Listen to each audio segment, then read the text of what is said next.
출근길 하나님 말씀과 동행하는 출동큐티의 진규선 목사입니다. 오늘 우리가 함께 묵상할 말씀은 예레미야 2장 29절에서 37절입니다. 제가 낭독하겠습니다. 너희가 나에게 대항함은 어찌 됨이냐? 너희가 다 내게 잘못하였느니라. 여호와의 말씀이니라. 내가 너희 자녀들을 때린 것이 무익함은 그들이 징계를 받아들이지 아니함이라. 너희 칼이 사나운 사자같이 너희 선지자들을 삼켰느니라. 너희 이 세대여 여호와의 말을 들어보라. 내가 이스라엘에게 광야가 되었느냐? 캄캄한 땅이 되었느냐? 무슨 이유로 내 백성이 말하기를 우리는 노였으므로 다시 죽게로 가지 아니하겠다 하느냐?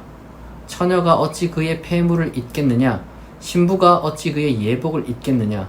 오직 내 백성은 나를 잊었나니 그 날수는 셀 수 없거늘 네가 어찌 사랑을 얻으려고 네 행위를 아름답게 꾸미느냐? 그러므로 네 행위를 악한 여자들에게까지 가르쳤으며 또 네 옷단에는 죄 없는 가난한 자를 죽인 피가 묻었나니 그들이 담구멍을 뚫었기 때문이 아니라 오직 이 모든 일 때문이니라. 그러나 너는 말하기를 나는 무죄하니 그의 진노가 참으로 내게서 떠났다 하거니와 보라 네 말이 나는 죄를 범하지 아니하였다 하였으므로 내가 너를 심판하리라. 네가 어찌하여 네 길을 바꾸어 부지런히 돌아다니느냐? 네가 아수르로 말미암아 수치를 당함같이 또한 애굽으로 말미암아 수치를 당할 것이라. 네가 두 손으로 네 머리를 싸고 거기서도 나가리니 이는 네가 의지하는 자들을 나 여호와가 버렸으므로 네가 그들로 말미암아 형통하지 못할 것임이라. 아멘. 계속해서 우리가 이제 예레미야의 어떤 그 탄식과 이스라엘에 대한 그 비판 내지는 정죄를 우리가 묵상하고 있습니다. 이게 약간은 어쨌거나 이제 좀 부담되는 말씀인데요. 그들이 왜 이제 또 문제가 있었는지, 어떤 문제가 있었는지 우리가 좀 살펴보면 좋겠습니다. 세 가지인데요. 첫 번째로는 하나님이 베풀어 주신 은혜를 잊었다는 겁니다. 우리가 이제 이스라엘이 어떤 그 시대를 보내왔는지 우리가 이제 뭐 굳이 다 여기서 이제 나열하지 않아도 잘 압니다. 분명히 이스라엘은 이제 왕국을 건설하면서 나름대로 어떤 그 번영을 분명히 이루었어요. 그런데 그러한 어떤 그 번영을 잊어버린 거죠. 하나님의 은혜로 그래도 자기가 성공해서 어느 정도 자리를 잡았다는 것에 대해서 인정을 하지 않는 겁니다. 하나님이 뭘 해준 게 있느냐? 뭐 이런 식인 거죠. 게다가 오히려 하나님 믿으니까 더 속박만 됐다. 아주 그냥 멀어졌으면 좋겠다. 이런 식으로 생각을 했던 것 같아요. 그러니까 지금 예레미야의 입을 통해서 하나님이 뭐라고 말씀하시냐면 내가 이 소위 말해서 젖과 꿀이 흐르는 땅을 주었지 내가 무슨 광야가 되었느냐? 일부러 내가 너희한테 척박한 땅을 주었느냐? 아니라는 거죠. 광야에서 젖과 꿀이 흐르는 땅으로 인도를 했지 젖과 꿀이 흐르는 땅에서 광야로 인도하신 적이 없거든요. 근데 이제 감사함을 잊은 거죠. 어두컴컴한 어떤 정말 노예 생활 가운데서 정말 밝은 햇빛 보면서 행복하게 자유를 만끽할 수 있는 그러한 어떤 그 삶을 주었는데도 하나님이 해준 게 뭐가 있냐? 다시는 하나님에게로 내가 가지 않겠다. 이렇게 얘기를 하는 거죠. 선물도 받고 이제 어떤 그 결혼한 순간의 그 기쁨, 여러 가지 많은 어떤 즐거운 순간들과 감사한 순간들이 분명히 과거에 있었음에도 그걸 깡그리 잃어버린 거죠.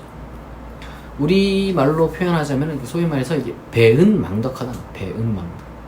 그렇게 많은 은혜를 베풀고 그렇게 많은 사랑을 베풀어 주었는데도 그걸 깡그리 잃어버리는 거. 굉장히 좀 문제입니다.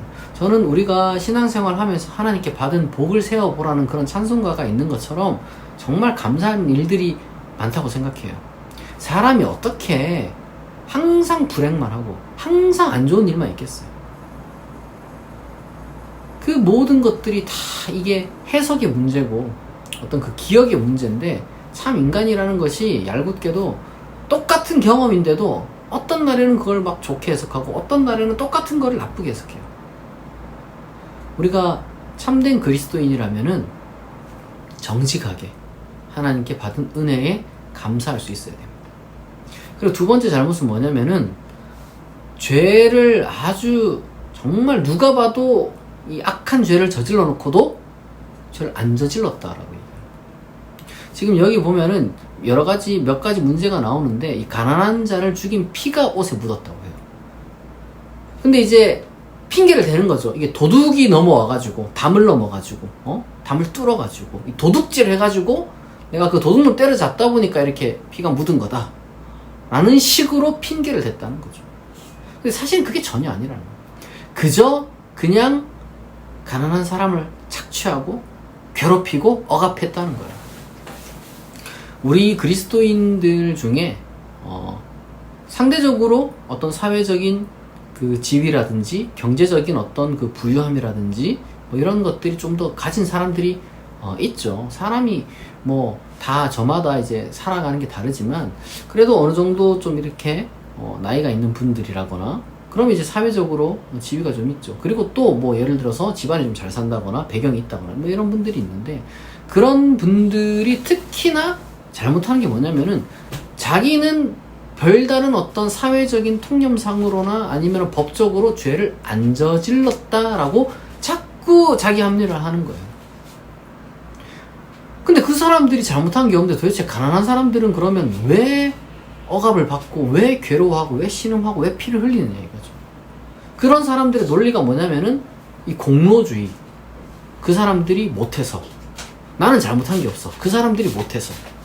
이 사회 현상에 일어나는 수많은 어떤 비극들을 그런 식으로만 해석을 하는 겁니다. 여러분 직접적인 소위 갑질 이것만 지금 지적하는 게 전혀 아니에요. 왜냐? 그러면은 그 한 개별 사람들만 찾아가서 예언자가 지적을 했겠죠. 누구처럼? 다윗을 찾아간 선지자 나단처럼.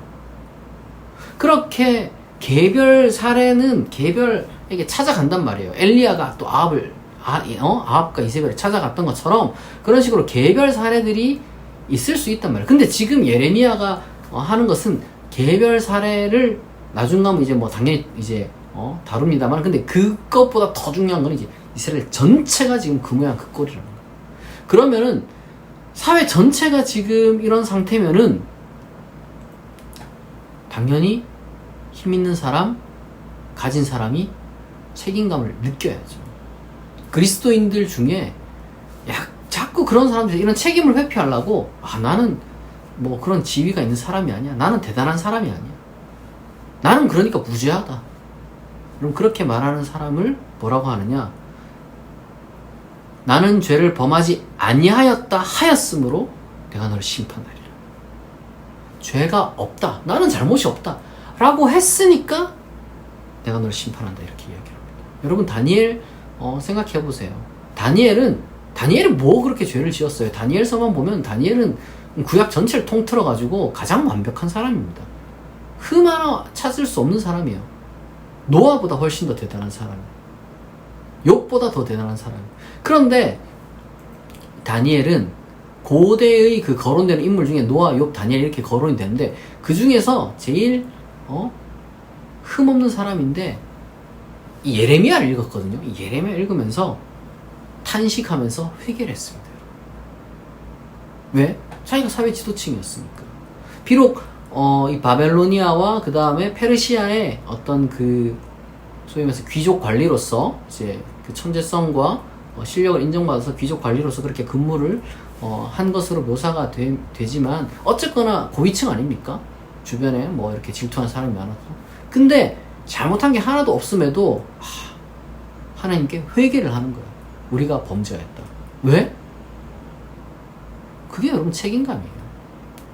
저는 우리 그리스도인들 중에 어느 정도 스스로가 사회적인 어떤 그 지위가 있고 그래도 남들보다 상대적으로 조금 더 가진 사람은 책임감을 가질 수 있어요. 그렇게 생각을 합니다. 뭐 우리가 이제 뭐 국회의원이라든지 뭐 아니면 어떤 그 대기업 어떤 그 임원이라든지 뭐 이런 거는 잘 뭐 아니잖아요. 뭐 이 영상을 보시는 분들 중에 이제 그런 사람이 뭐 있을지 모르겠습니다만 만약 그렇다면 여러분들이 가지고 있는 어떤 그 책임감을 그리스도인으로서 꼭 가지시길 바랍니다. 하나님께서 회개하는 자에게 길을 열어주시고 지혜를 부어주시고 어떻게 행동해야 될지 인도함을 주실 겁니다. 그리고 끝으로 또 반복되는 이야기지만 엉뚱한 것을 의지하지 말라는 거예요. 지금 바빌로니아의 어떤 그 침략으로 인해서 예루살렘이 멸망하게 되는 그 시점에 아시리아와 이집트, 아수르와 애굽이 이제 아시리아와 이제 이집트입니다. 이제 아시리아와 이집트를 자꾸 의존하는 어떤 정치적으로 해결하는 그러한 시도들이 있습니다. 사실 객관적으로 보면은 정치적인 시도 자체를 어떻게 이제 나쁘게 보겠어요. 문제는 지금 어떤 그런 위기를 정치적으로 극복한다 한들 어쨌든 지금 내적으로 썩어 있는데 그 회복된 그 위기를 극복한 그 국가가 하나님 앞에서는 아무 의미가 없다는 거예요. 우리가 이거를 이렇게 생각해야 됩니다. 세속적인 성취라고 표현을 해볼게요. 세속적인 성취나 세속적인 업적이라고 제가 표현해 보겠습니다. 여러분, 우리가 이제 살다 보면요, 사실 이런 세속적인 성취나 업적, 그러니까 이제 입신양명하거나 이제 성공하거나 잘 먹고 잘 살거나, 그러니까 이러한 목적이 이제 우리를 이제 이끄는 어떤 하나의 모티브가 됩니다. 저는 그게 나쁘다고 생각하지 않아요. 아주 중요하고, 저도 잘 먹고 잘 살아야 된다, 성공해야 된다, 이런 어떤 생각을 하고 있습니다. 그게 나쁜 게 아니죠. 그런데 그게 궁극적인 모티브가 되어서는 안 돼요.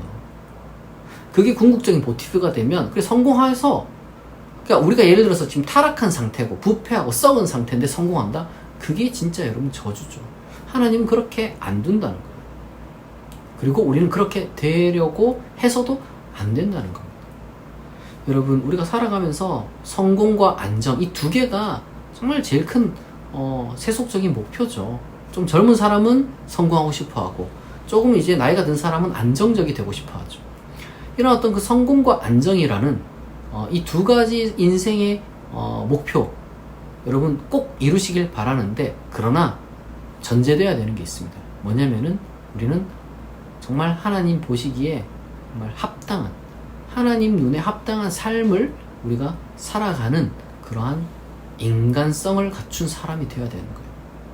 우리의 이 윤리적 인격과 우리의 어떤 그 신앙 인격, 이 두 가지가 잘 조화를 이룰 때에 우리의 세속적인 어떤 그 성공이 의미가 있게 되는 겁니다. 윤리적인 신앙적인 인격을, 성숙을 무시한 채 세속적인 업적과 성취, 성공에만 목을 매는 것은 하나님 보시기에 정말 그것은 어긋나는 것이고, 하나님은 그러한 어떤 삶을 형통하지 않게 인도하실 수도 있습니다. 모든 형통하지 않음이 하나님의 징벌은 아닙니다만은, 때때로는 하나님이 우리로 하여금 깨닫게 하시기 위해서 우리에게 시련을 주실 때도 있다는 것이죠. 우리가 민감하게 어떤 우리의 그 신앙을 하나님 안에서, 하나님 앞에서 돌아보게 되면 우리가 어떤 방식으로 우리를 돌아봐야 될지 깨달을 수 있을 겁니다. 오늘 이 예레미야 말씀을 여러분 기억하며 같이 기도하겠습니다.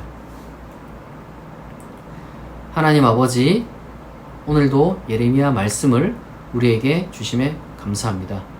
하나님, 우리가 살아가는 동안 하나님께서 베푸신 은혜를 기억하는 사람 되게 하시고, 우리가 책임감을 갖고 우리가 저지른 죄에 대해서, 그리고 또한 우리가 마땅히 해야 할 일을 하지 않은, 선을 베풀어야 했음에, 책임을 져야 했음에 하지 않은 그러한 죄들을 정직하게 뉘우칠 수 있는 사람 되게 하시고, 그리고 또한 우리의 어떤 세속적인 성공을 우리가 추구하되 궁극적인 모티브, 궁극적인 목적은 하나님 앞에서 바로 서는 것이 되게 하옵소서.